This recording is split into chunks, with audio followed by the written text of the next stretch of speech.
Hello everyone, I am Dr. Vivek Kumar. In my last video lecture on finite element method, I have used direct method to establish elemental equations for various 1D mechanical engineering problems. So far we have discussed and established final elemental equations for stepped bar subjected to axial loading. Then we have established elemental equations for a number of the springs connected in series and subjected to an axial force. And finally, elemental equations are established for a fluid flow through a number of interconnected pipes.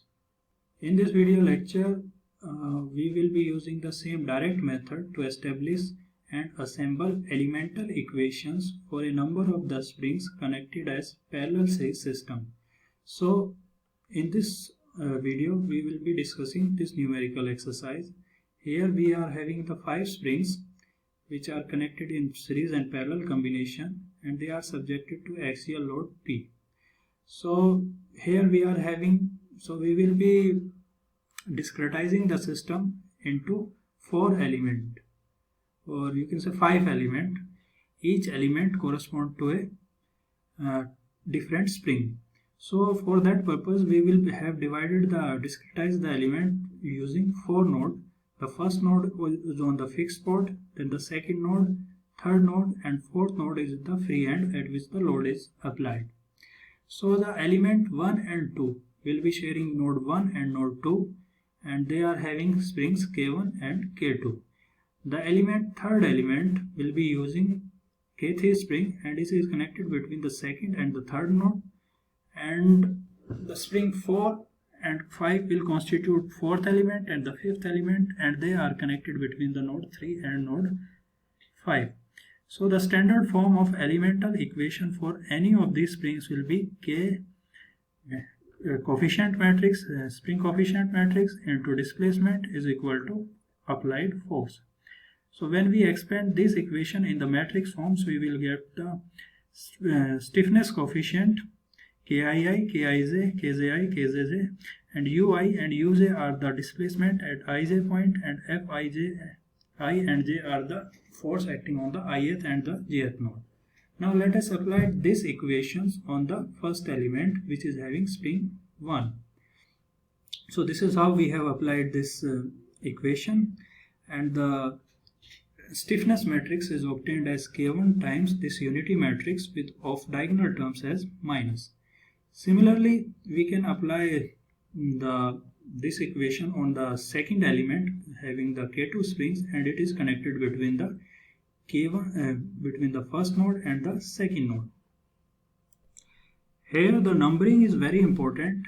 I and J will correspond to the number of the nodes or the degree of the freedom. For this system we have 2 degrees of the freedom, 1 and 2. Therefore we have used K11, K12, K21, K2, and similar terms goes into the second element because it is sharing the same nodes 1 and 2. Similarly, U1 and U2 are the displacement for the first node and for the second node. Now let us move to the third element, which is connected between the second node and the third node. Now as we are establishing the stiffness matrix for the third element, which is connected between the second and the third node, I will be equal to 2 and J will be equal to 3. So we will be starting with K22, K23, 32 and 33, and the deformation or the displacement will be of that of the node U2, U3, and the force acting on the second node and on the third node. So here we will be calculating the stiffness coefficient matrix. Again the same stiffness coefficient matrix will be obtained. The difference is only the K3, that is the spring coefficient. Now we will be establishing the elemental equation for the fourth element. Now the fourth element is connected between the third and the fourth node. So here we will be using 3 and 4. 3, 4, 3, 4. So we will be getting coefficient of the matrix as K33, K34, 4, 3 and 4, 4. U3 and U4 are the displacement at the third node and the fourth node, and finally F3 and F4 are the force acting at the third and the fourth node. So we will be getting as the stiffness matrix as follows. And finally for the fifth element, we are using the stiffness coefficient matrix as between 3 again 3 and 4, so this will become similar, u3 u4, f3 f4, same it is, only the difference is that the spring coefficient, here it is k4 and now here it will be k5. So a correction is needed over here, it has to be k5. So all the elemental equations which we have developed so far for all the 5 elements, they are need to be assembled to form a single set of algebraic equation that will yield the solution or yield the displacement at each of these nodes. So again the standard form is k is equal to u into f. So the f vector will be the load, will be the forces that will be acting on the different nodes. So there are 4 nodes, 1, 2, 3 and 4. So the size of the force vector is 4:1. Again the displacement. So the displacement will be at the 4 nodes, again we will be getting the size as 4 into 1, u1, u2, u3 and u4 are the individual displacement at different nodes. So based on this equation, the size of the stiffness matrix will be 4 by 4, so that the matrix multiplication will become compatible. Also here the rows will correspond to the number of the degree of the freedom and columns will be correspond to the number of the degree of the freedom. So in the global stiffness matrix, this is the global stiffness matrix, we will be having 16 elements 4 by 4. Now we need to fill all these elements with respect to the individual elements. So now let us start with the first stiffness matrix for the first element. It is k11, k12, k21, k22. So the corresponding values are the k1, k1 and off diagonal terms are minus k1 and minus k1. So first we need to locate 1, 1, 1, 2, 2, 1, 2, 2 in the global matrix. These are the first 4 terms. So what we will do, we will simply replace this matrix or place this matrix over here. Now the contribution of the first element has been done over here. Now we will be moving to the second element. Second element is again shared between the first and the second node. And again the stiffness matrix is k2, k2, minus k2, minus k2 along the off diagonal terms. So what we will do in assembly, we will simply add this matrix over to the k11, k12, 21, 22 terms. So now the global matrix with contribution from the first and the second element will look like this.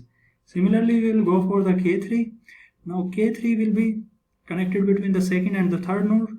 So it will be providing contribution to the second, third, 2, 2, k2, 3, 3, 2 and 3, 3 elements. So we will be simply placing it over there and adding it to the existing terms. So on we will do it for the k4, which is this. Again we will be placing this matrix over these terms and simply adding to the original matrix. And similarly we will be doing it for the k5 terms. So this will be the global stiffness matrix with all the contribution of all the elements first to fifth has been contributed in it. Now there are some terms such as k13, k14, k24, k31, k41, k42 which have no contribution from these individual elements. So we will keep these terms as 0 in the global stiffness matrix. Now we will be putting the values of the different spring constant. Now we will be filling this stiffness coefficient matrix with the value of k1, k2, k3 and this will be the final global stiffness matrix. Now we will place this global stiffness matrix and this will be the displacement vector and this is the load vector. Now we will be applying the boundary condition which are given into the solution. Now as you can see that the first node is attached to the frame, so its displacement will be equal to 0. Therefore we can substitute u1 as 0 and external load is only acting at the fourth node and its magnitude is 1000 Newton. So what we will be doing, we will be putting P4 as 1000 Newton and also the reaction at the first node will be equivalent to the P. So at the first node we will putting 1000 Newton also, the load at the first node. Now we will have 4 algebraic equations. We will be using this algebraic equation to solve for u2, u3 and u4. Again, you can notice that the u1 is equal to 0. So that first degree of the freedom, that is the one which is having the node 1, it is already 0. So there is no need to consider this elemental equation. So what we can do, we can eliminate the first row and the first column corresponding to the first degree of the freedom from these elemental equations. So after eliminating the first row and the first column from this system of the equation, we will be reduced with a 3 by 3 stiffness coefficient matrix and 3 by 1 displacement matrix, and again 3 by 1 this force matrix or the external load matrix. Now we will be simultaneously solving these three equations, which will be obtained by the matrix multiplication. These will be obtained as follows.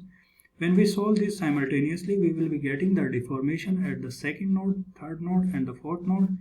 So this will be the final solution for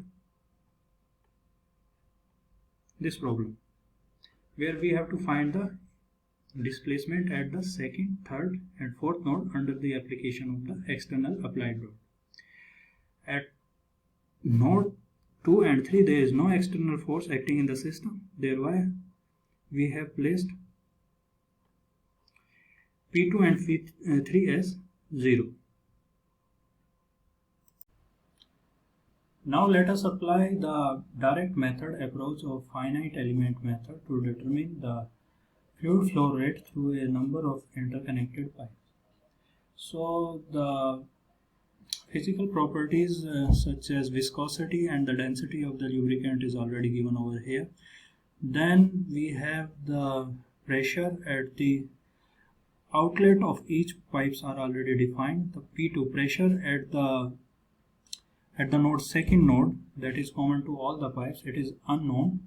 And now we have to determine the flow rate at the exit of each of the pipe. The flow rate can be inflow rate or can be outflow rate.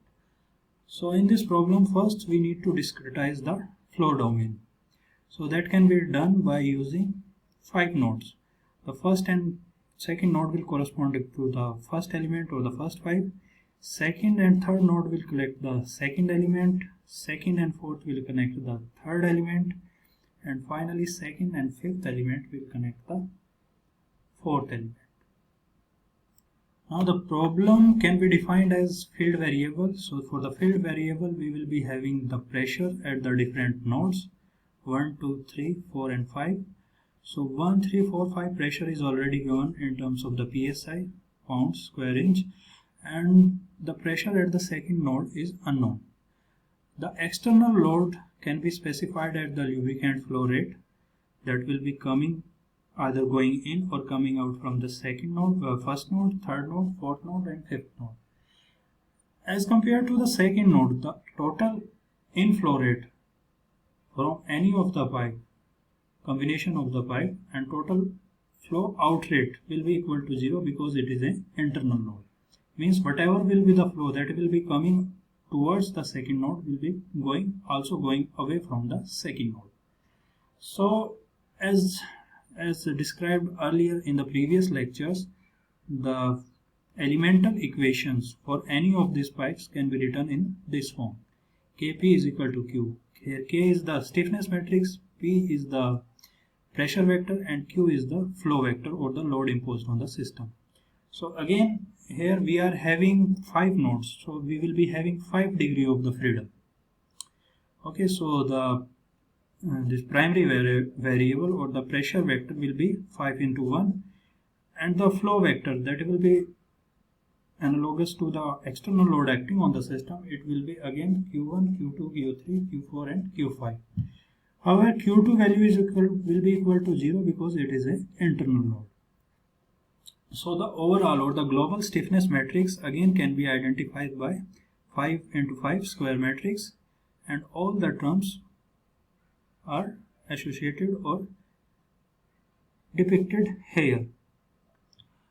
Okay, so in case of the fluid flow, the elemental matrix for each of these elements can be expressed using these terms. So these terms will correspond to Kij, where I and j are the node that will be shared by the element. For example, for the first element k is equal to 1, the value of ij will be equal to 1 and 2. So we will be getting k12, k11, k12, k21 and k22. Now let us apply this elemental stiffness matrix for the first element. This can be calculated as k1 is equal to k11, k21, k12, k22, and when we put the values of pi de4 128 by mu le as d1, l1 and mu, we will be getting the final stiffness matrix for the first element. So this stiffness matrix correspond to 1, 1, 1, 2, 2, 1, 2, 2. It will be directly filled into the first form terms of the global stiffness matrix. Similarly, we can find the stiffness matrix for the second element, which will be shared between the second and the third node. So we will be getting the k terms as k22, k23, 32 and 33. Means I is equal to 2 and j is equal to 3. So we will be, by using these equations, we will be getting k as this one. So initially we are having k1 contribution from the first element. The k2 terms contribution will be coming from the second element, which is shared between the second and the third node. Similarly, we will go for the third stiffness matrix for the third element, which will be shared between 2 and 4. So here we will be, I will be equal to 2 and j will be equal to 4. So we will be getting k22, k24, 42 and k44 terms. So now the contribution will be between this term, which will correspond to k22, k24, k42 and k44. This will be the contribution from the third element. Now moving to the fourth element, the fourth element will be shared between the second and the fifth node. So we will be having I is equal to 2 and j is equal to 5, and this we will be having k22 terms, 2, 5, 5, 2 and 5, 5. So based on these values, we will be calculating the stiffness matrix for the fourth element. Now we will be substituting these terms over to the 2, it will be directly added over here. K4 will be directly added. Then this term will correspond to K25. So this will be 2 and 5. So minus K4 will be over here. Then this term is K52.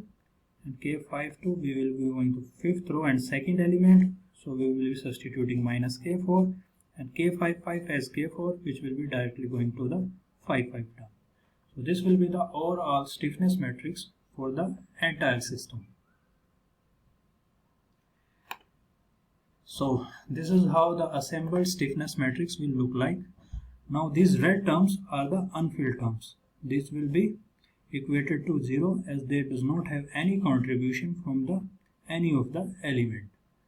Now we will input the values of the viscosity, density in this Ki terms, and we will, by using the Ki equal to 1 to 4, we will be getting K1, K2, K3 and K4 for the corresponding values of the length of the tube and the diameter of the tube.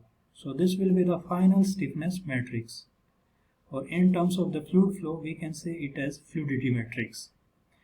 Now the pressure matrix, as we know, only the pressure at the second node is unknown. So we will place P1 as 30 as indicated over here, P3 as 22, P4 20 and P5 25. Now Q is the external load or the lubricant flow rate. These all are unknown except that Q2 is an internal load whose value is equal to 0. So now we will be substituting the value of Q2 is equal to 0. Only the unknown is P2. So here we are having the 5 equations. When we perform the matrix multiplication, we will be getting the 5 equations. Equation 1 will be obtained when we multiply the first row with this column. So from here we will be getting two unknowns P2 and Q1. When we multiply the second row with this column, we will be getting this equation. In this equation, Q2 is equal to 0 because it is an internal load. Only the unknown is P2. So from here we will be obtaining the value of the P2. So P2 comes out to be 26.81 Pascal. Now we will be back substituting this P2 value in the first equation and we will be obtaining Q1. So Q1 will be obtained as 63.41 inch cube per second. As this is positive, this means that the lubricant is entering into the system from the first node. Now we will be going to the third equation, third row and this column, and from here we will be get the value of Q3. So Q3 comes out to be negative, means the lubricant is moving outside from the system. Similarly, we will get the fourth equation and the fifth equation, and correspondingly we will get the Q5 and Q4 and Q5. Again the Q4 and Q5 comes out to be negative, which means that the lubricant will be outflowing from the fourth and fifth node as well. As we add up the inflow rate from the first node and the lubricant outflow rate through the third, fourth and fifth node, the summation of these terms will be approximated towards 0. It is going to be approximated because finite element method is an approximate method. It is not an exact. So by using the direct method approach, we have solved the fluid flow program through the interconnected pipes. So in the next video lecture, we will be solving some mechanical engineering problems using other two approaches, that is the variation of calculus or the variational approach, and another approach is the weighted residual methods. So although both these approaches, that is the variational approach and weighted residual methods, are applicable to 2D and 3D problems, but to reduce the complexity in the system, we will be discussing only the 1D in mechanical engineering problems through the variational and weighted residual approach for the finite element methods.